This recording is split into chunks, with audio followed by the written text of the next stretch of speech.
Hello students, a test of chapter 3 was taken last Friday. Now let's talk about the solution, that is the way of doing question. This will surely help you in your examination. Your question number first was evaluate and find its reciprocal. Question 1 में आपसे क्या पूछा जा रहा है, evaluate यानी कि जो आपको टर्म गिवन है इसकी आपको वैल्यू फाइंड आउट करनी है and then find its reciprocal, फिर जो इसकी वैल्यू आएगी उसका आपको रेसिप्रोकल बताना है। तो फर्स्ट क्वेश्चन में आप देखोगे जो आपको टर्म क्या गिवन है 4/5 की पावर 2। अगर किसी नंबर की पावर 2 होती है तो उसका मतलब क्या होता है, वो नंबर हमारा 2 टाइम्स मल्टीप्लाई होता है। तो हमने उस नंबर को 2 बार लिखा और मल्टीप्लाई कराया। मल्टीप्लिकेशन का रूल आपको मालूम है कैसे करते हो, न्यूमरेटर की मल्टीप्लाई न्यूमरेटर के साथ और वो आंसर आप लिखोगे न्यूमरेटर में, और डिनोमिनेटर की मल्टीप्लाई डिनोमिनेटर के साथ वो आंसर आप लिखोगे फ्रैक्शन के डिनोमिनेटर में।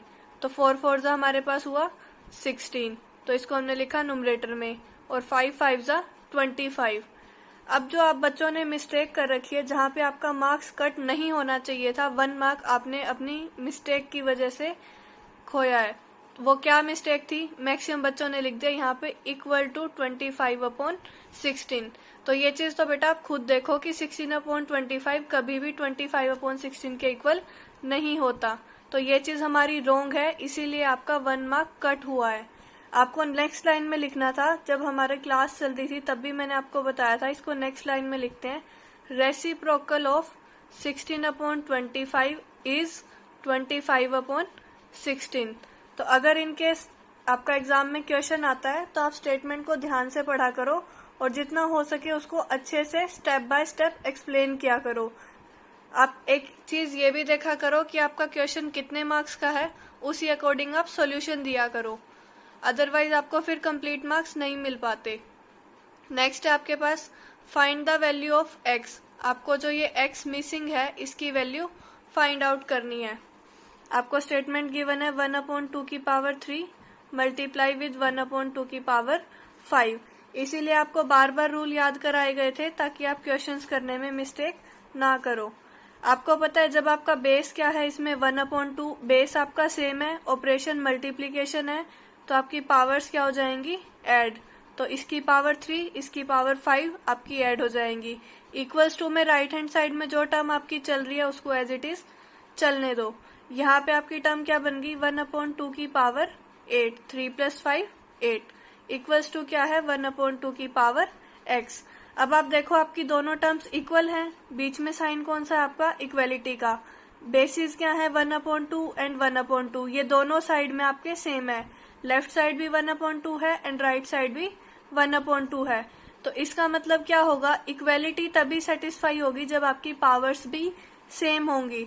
तो आप लिखोगे देयरफॉर x = 8। कई बच्चों ने क्या करा, इस स्टेप को छोड़ दिया, ऊपर तक अपना क्वेश्चन कंप्लीट करके ऐसे ही छोड़ दिया।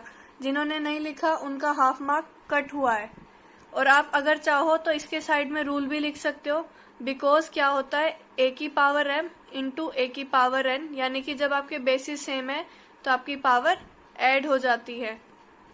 तो इसको आपको 2 मार्क्स मिलेंगे। फिर नेक्स्ट आपके पास क्वेश्चन नंबर 3, इसमें भी आपको रूल अप्लाई करना था। अगर किसी नॉन जीरो रेशनल नंबर की पावर 0 होती है तो वो किसके इक्वल होता है, 1 के इक्वल। तो ये टर्म भी 1, ये टर्म भी 1, ये भी 1 एंड ये भी 1, तो फिर आंसर आपका आएगा 4। अभी इसमें बताती हूँ आप लोगों ने क्या मिस्टेक की है। आप इसको पहले लिख लो, 3/2 की पावर 0, 1/2 की पावर 0 प्लस 1/4 की पावर 0। आपको पूछा गया था इसमें ब्लैंक में क्या आएगा, तो आपको पता होना चाहिए किसी नॉन जीरो नंबर की पावर 0 वो किसके इक्वल होता है, 1 के इक्वल। यानी कि हम इसको क्या लिख रहे हैं, 3/2 की पावर 0 इक्वल्स टू 1, यानी कि इसकी जगह पे हमने 1 लिखा, इसकी जगह पे भी 1, यहाँ भी 1, यहाँ भी 1, तो एड अप करके क्या आ जाएगा 4। कुछ बच्चों ने क्या करा, इसको 1/1 लिख लिया, फिर इसको 4/4 बनाया और इक्वल्स टू फिर 4 कर दिया। तो बेटा ये तो कॉमन सेंस है, 4/4 कैंसिल हो गया तो आपका आंसर 1 आएगा। यहाँ 4 लिखो या कुछ भी लिखो वो तो आपका रॉन्ग ही कंसीडर होगा। फिर आप लोग ब्लेम करते हो कि मैडम आंसर तो 4 है, बट आप अपनी गलती भी देखो ना कि 4/4 को आप 4 ही लिख रहे हो, तो वो तो ऑब्वियस सी बात है, क्वेश्चन आपका रॉन्ग होना ही है। तो आप क्या लिखोगे, 1 + 1 + 1 = 4। तो जो आपका ब्लैंक में आंसर आने वाला है वो क्या होगा, 4। और आप इसके साथ भी रीजन लिख सकते हो। ये हमने कैसे लिखा है, बिकॉज a⁻0 = 1। जितनी नॉलेज आपको मिलती है आप उतना राइट डाउन करो, ताकि आपके टीचर को भी पता लगे आपको कितना आता है। नेक्स्ट था आपके पास क्वेश्चन नंबर 4, जो बहुत इजी था। मैक्सिमम बच्चों ने ये गलत किया है, इसीलिए आपका स्कोर बहुत डाउन आ चुका है। अदरवाइज आप में सब में कैपेबिलिटी है, आप बिल्कुल 10 मार्क्स स्कोर कर सकते हो। बिल्कुल इजी टेस्ट था आपका ये। आपको मैंने सिखाया हुआ है, ब्रैकेट सोल्व करनी होती है पहले, और आपको पता है नेगेटिव पावर को हम कभी भी एक्सपेंड नहीं कर सकते। नेगेटिव पावर को सबसे पहले हमें पॉजिटिव में कन्वर्ट करना होता है।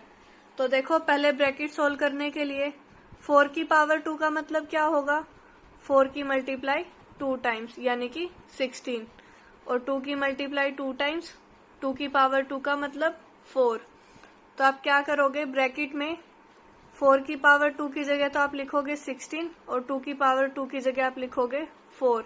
और आपको पता है नेगेटिव पावर को आप पॉजिटिव में कैसे चेंज करते हो, फ्रैक्शन को रिवर्स करके। ये हुआ हमारा क्वेश्चन हाफ सोल्व।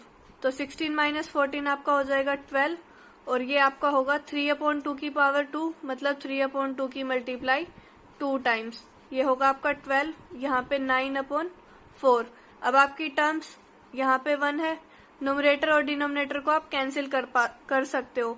1 को आप कैंसिल करोगे तो वो सेम टेबल पे जाएगा, 1 से आप कैंसिल मत करो। 4 1 एंड 4 3 12। 3 की मल्टीप्लाई 9 के साथ आपका आएगा 27। तो इस क्वेश्चन का आंसर बनेगा 27। अब जो बच्चों ने मिस्टेक की है आप लोगों ने, वो क्या किया, 4 की पावर 2 - 2 की पावर 2, इसको आपने लिखा कि 4 - 2 2 और पावर 2 एज इट इज। ऐसा कोई हमने रूल ही नहीं पढ़ा। तो ये आपका क्वेश्चन इसीलिए गलत हुआ और आपके 3 नंबर गए पानी में। लास्ट हमारे पास बचा है क्वेश्चन नंबर 5। आपको कंपेयर करना था, मतलब बताना था कौन सा नंबर ग्रेटर है और कौन सा नंबर स्मॉलर है। इसके लिए मैंने आपको रूल सिखाया हुआ है। पहले तो आपको सबसे पहले चेक करना होता है कि आपका नंबर स्टैंडर्ड नोटेशन में है या फिर नहीं है। अगर नहीं होता तो फिर हम उसको चेंज करते हैं। बट आप देखो, आपकी साइंटिफिक नोटेशन आपको क्या कहती है कि आपके 1 डिजिट के बाद डेसिमल होना चाहिए। इसमें भी है और इसमें भी है, 10 की पावर्स हैं, ठीक है। तो यानी कि ये नंबर हमारा साइंटिफिक नोटेशन में ऑलरेडी गिवन था। उसके बाद हम सेकंड स्टेप क्या करते हैं, पावर्स को कंपेयर करते हैं। नंबर साइंटिफिक नोटेशन में है, जिसकी पावर बड़ी वो नंबर बड़ा। ये जस्ट आपका एक लाइन का क्वेश्चन था, ये हुआ और आपको 2 मार्क्स फ्री। सो इस टेस्ट में आप इजीली 10 मार्क्स स्कोर कर सकते थे। अब वेज को समझो कि किस तरीके से हमें वर्क करना है। क्वेश्चन की स्टेटमेंट ध्यान से पढ़ो और सॉल्यूशन को स्टेप बाय स्टेप लिखो। आपके मार्क्स भी यहाँ मैंने रिकॉर्ड करके रखे हुए हैं। सो एक रिक्वेस्ट है आपसे, आप इस टेस्ट को दोबारा करना, अपनी मिस्टेक्स को करेक्ट अप करना, ताकि आगे आपकी ये मिस्टेक्स ना हो। Thank you.